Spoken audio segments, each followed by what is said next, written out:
Welcome to another session of Aloka Dhamma discussion to our studio. Today, as always, with great gratitude, I welcome Venerable Sandalanka Kalana Dosatero to our studio to have our discussion. We've been discussing about multiple topics in past few months, and last week we discussed about the importance of not overdoing anything. When we see the reason for doing things more than what we can do, or to overdo things, we do that because we don't know our limits. We are not aware of our limits. It is very important to master the art of self-assessment and self-realization to understand our limits. Venerable Kalana Dasanatero, sir, how Buddhism helping us in understanding our limits? With respect to Venerable Mahasangha, Mr. Kayargala, and their devotees, everyone is born with set of abilities and skills, and also with some limitations according to their accumulated karma from their previous lives. And if someone wants to go beyond their limits, they must put in the necessary effort. Otherwise, they will never be able to surpass their limits. Dear devotees, because of the merits of the past lives, some people born with the ability to attain great results in their meditation and attain fruition, like becoming a once returner, non-returner, and even an arahant. But as they do not self-assess themselves, they are unable to realize their abilities and miss that opportunity. A great example for this is the story of Mahadana, the treasurer's son, which we discussed in a previous session.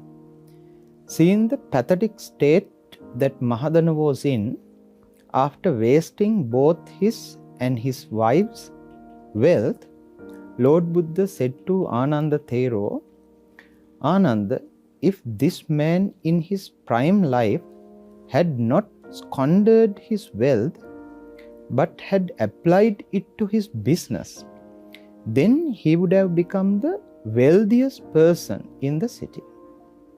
If he had abandoned all worldly desires and retreated from the world and became a monk, then he could have attained the supreme state of arahantship, and his wife would have attained fruition of the third path, also known as anagami level or non-returner.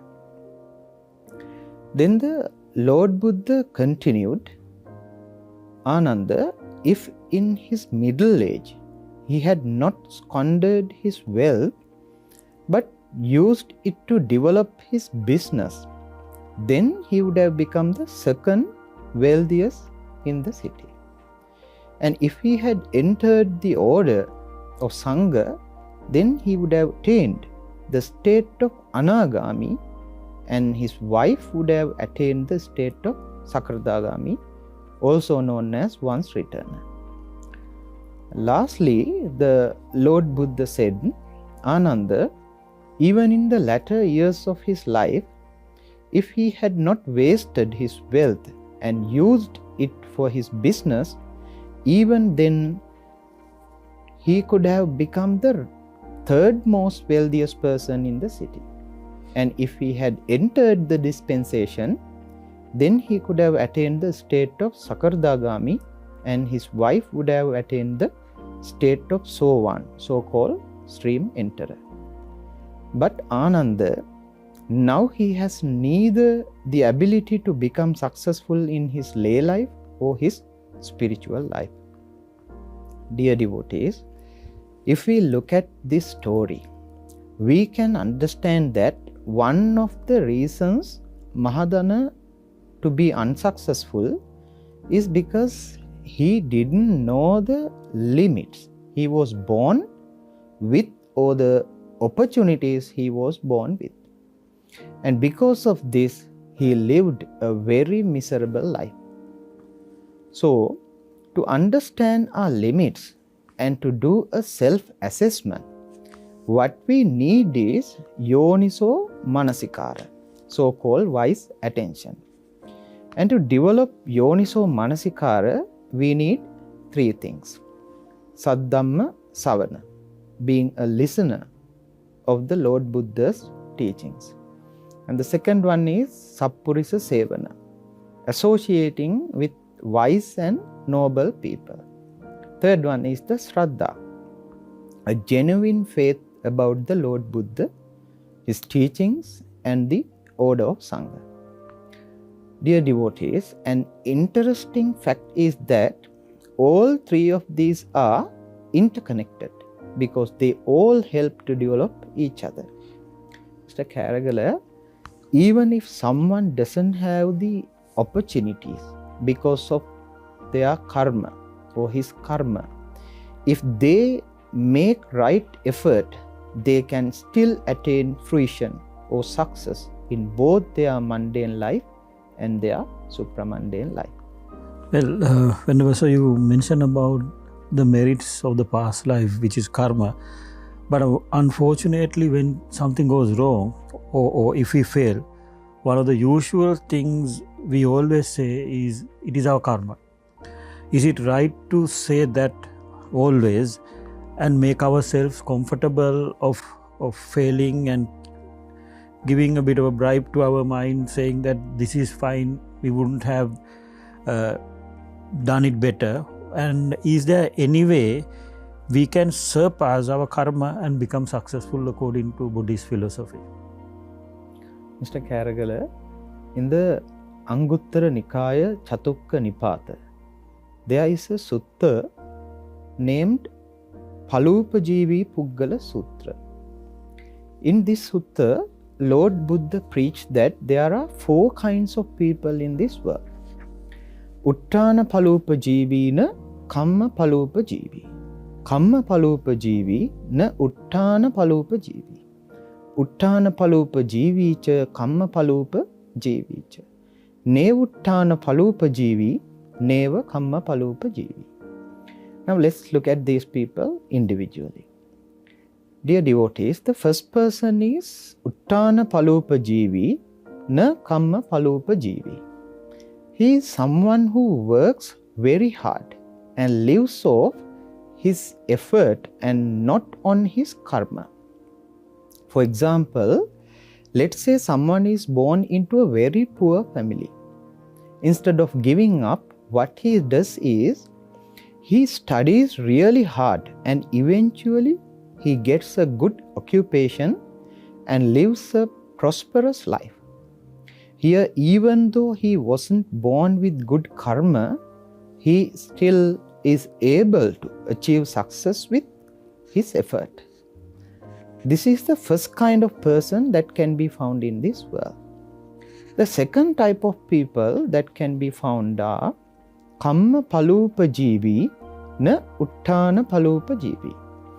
These people do not work hard and put in effort, but they live off their good karma. For example, let's say someone is born into a very wealthy family. Instead of studying or helping the family business, what he does is he enjoys the wealth accumulated by his family and lives a good life. Here he lives off his karma from his previous births. This is the second type of people.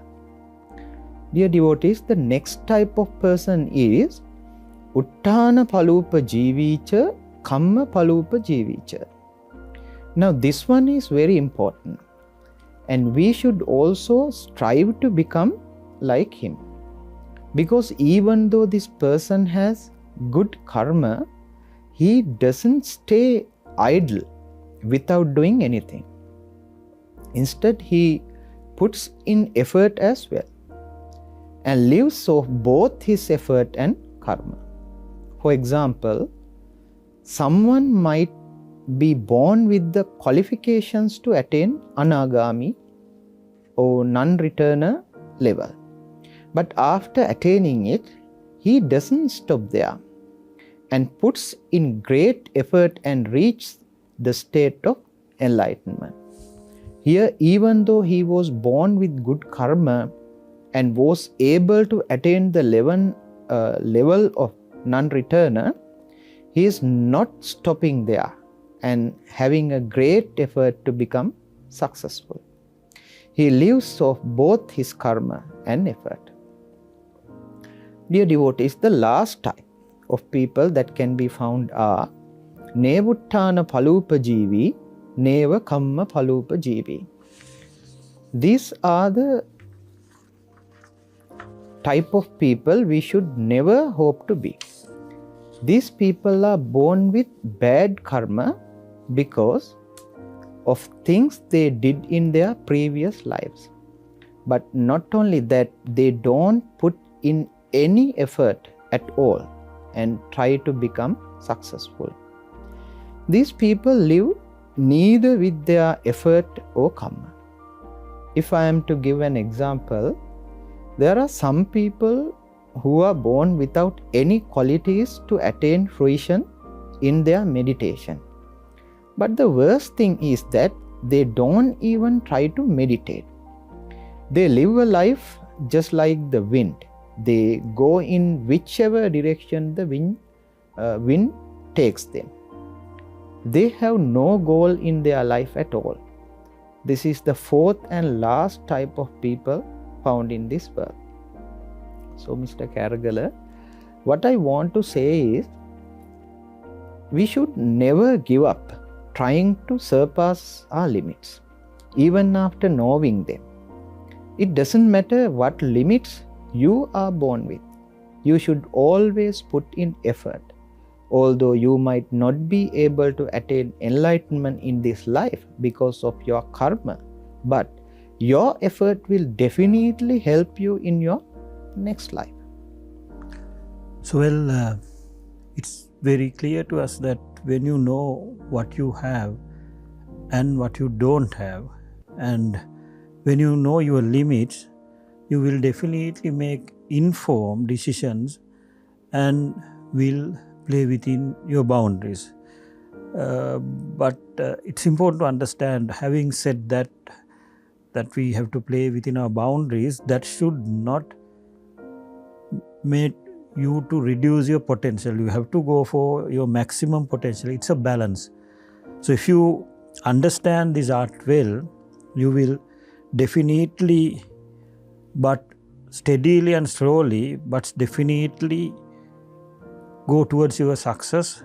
If not, you will definitely end up failing and destroying yourself and your team. So with that, I will turn to another topic. And as corporate leaders, one of the most important skill and a thing we have to do is talking to our teams. As a good leader, you should always speak what is factual and speak according to your values and your goals.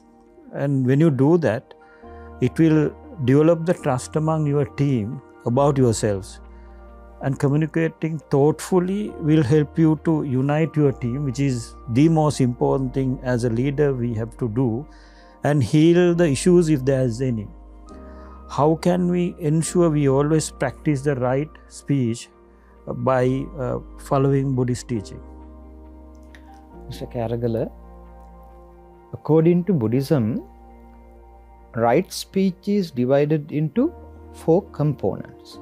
They are abstaining from false speech, musavada veramani; abstaining from slanderous speech, pisunavacha veramani; abstaining from harsh speech, harusavacha veramani; and the last one, abstaining from idle chatter, samprappalapa veramani. Now, according to Buddhism, if someone refrains from doing these 4 speeches, then that person will have right speech. And dear devotees, the most severe of these 4 types of speech is false speech. Everyone is used to telling lies as jokes. But even this should not be done. The Blessed One often advised young Rahula Thero in order to prevent such things from happening. One such story where Lord Buddha advised Rahula Thero is, once when young Rahula Thero was residing at Ambalattika, the Lord Buddha visited there. Rahula Thero saw the Blessed One coming and prepared a seat and water to wash the Buddha's feet. After Lord Buddha arrived, he washed his feet but left some water in the vessel and sat down. There the Lord Buddha addressed the Rahula Thero and asked, Rahula, do you see the little bit of water remaining in this vessel? Rahula Thero replied, Lord Buddha, yes, I do. There the Lord Buddha said, Rahula, if someone is so shameless as to lie purposely, then that person's monkhood is as little as the water here. After saying this, the Blessed One discarded the remaining water and again asked Rahula Thero, Rahula, do you see the discarded water? Again Rahula Thero replied, Lord Buddha, yes, I do. The Lord Buddha advised again, Rahula, if someone is so shameless as to lie purposely, then that person's monkhood is similarly discarded. Again, Lord Buddha turned the vessel upside down and said, Rahula, if someone tells lies purposely, that person's monkhood is similarly turned upside down. Then the Lord Buddha turned the vessel upright and said, Rahula, if someone lies purposely, then their monkhood is as empty as this vessel. Finally, the Lord Buddha said, Rahula, as long as the king's elephants taken to the battlefield protects its trunk by putting it in their mouths and fights with their other body parts, then that means these elephants haven't gave up on their life. But if they use their trunks to fight as well, then that means they have given up on living. Therefore, there is nothing that those elephants will not do. Rahula, in the same manner, if there is a bhikkhu who is so shameless as to lie purposely, then there is no sin that he will not commit. Therefore, Rahula, you must be disciplined as not to lie even for fun. Dear devotees, that is why the Lord Buddha preached in Dhammapada Lokavagga, Ekang Dhammang Atitassa Musavadissa Jantuno Vitinna Paralokassa Natti Papang Akaryam. The meaning is, there is no sin that cannot be done by a person who has given up the singular quality of truthfulness and expectations of a world hereafter. Mr. Karagala, what I am trying to say is, to have right speech, we need to abstain from false speech, slanderous speech, harsh speech, and idle chatting. But we need to show special attention to abstain from lying, because many people think that doing it for fun isn't a bad thing.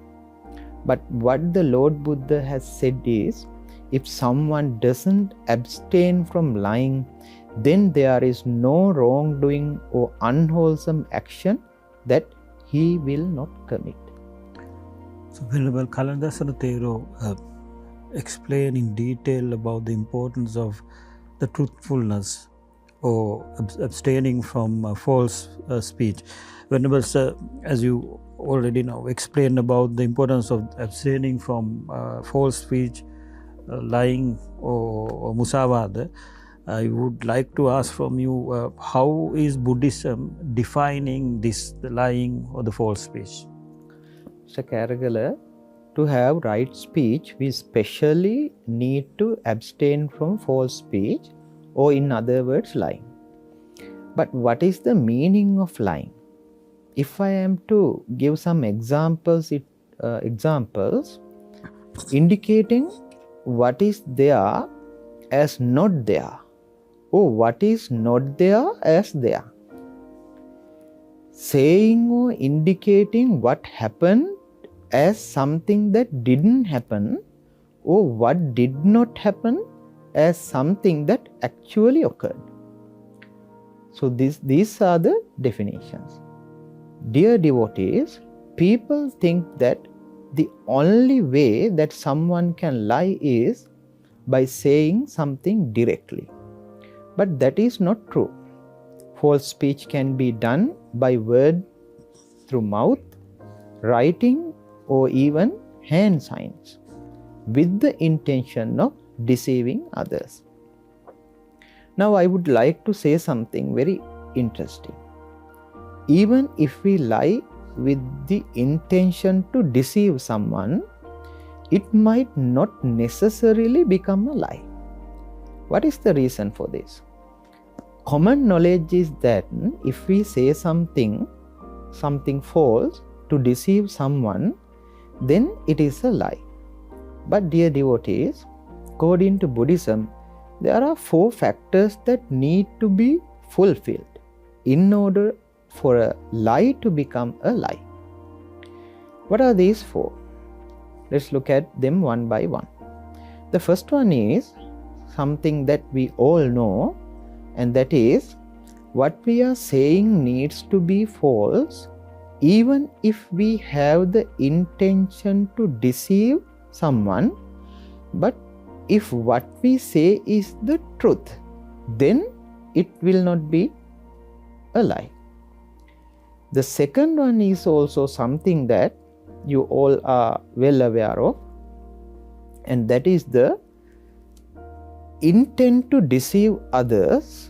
Just as before, even if what we are saying is a lie, if the person saying it thinks that what he is saying is true, then it doesn't become a lie either. The third one is, while telling the lie, the attempt to convince others that what you are saying is the truth. For example, you can say things like, this person told me, or I heard in the news, I saw in the newspaper, or this can be found in this book. Likewise, someone attempts in order to convince others that what he is saying is true. So dear devotees, the last one is, if the other person or the one being lied to doesn't believe it as a lie, then that doesn't become a lie either.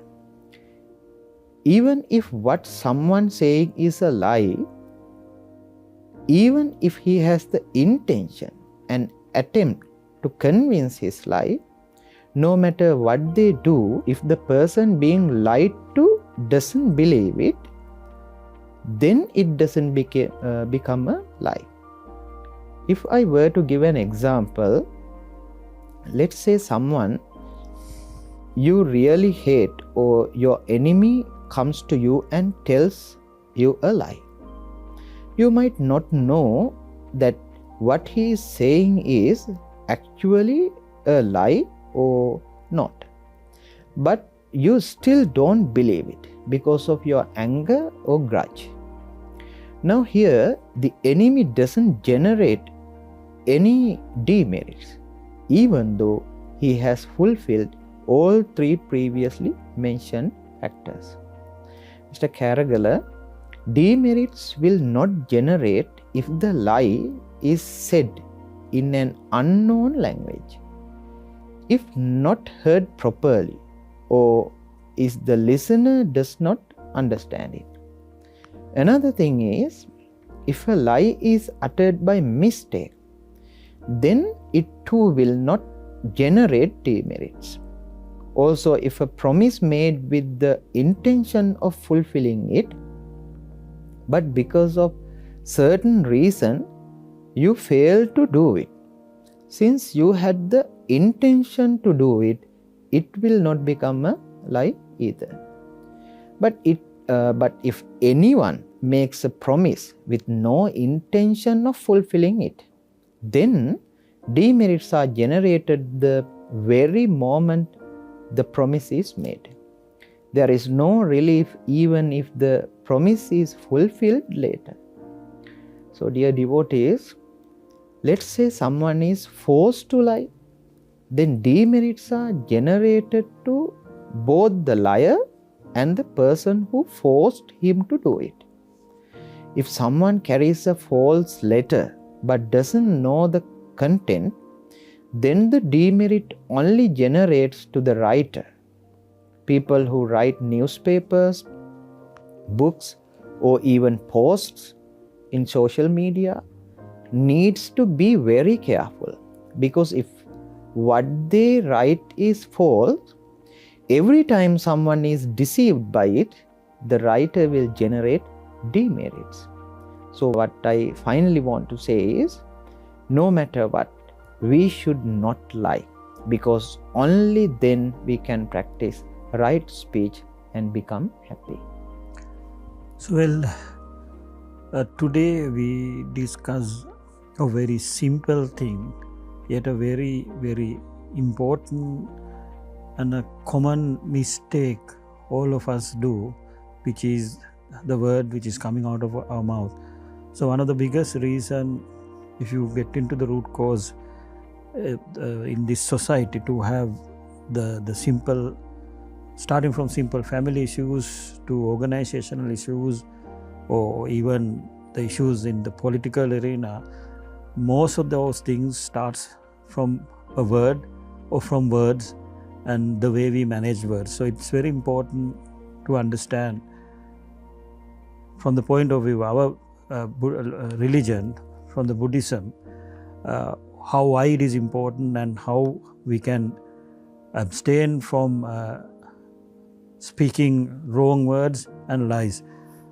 That brings to an end of another productive discussion of Aloka Dhamma program, and as always, with great gratitude, I thank Venerable Sandalanka Kalanadasan Thero for being here with us in sharing the wealth of knowledge with all of us. And I hope, as always, we've been fulfilling this objective of distributing the Buddhism across the globe along with the Mallasekara Foundation, and I hope we have done a justice to your time. And I thank all of you for joining with us. Thernon Sarnai.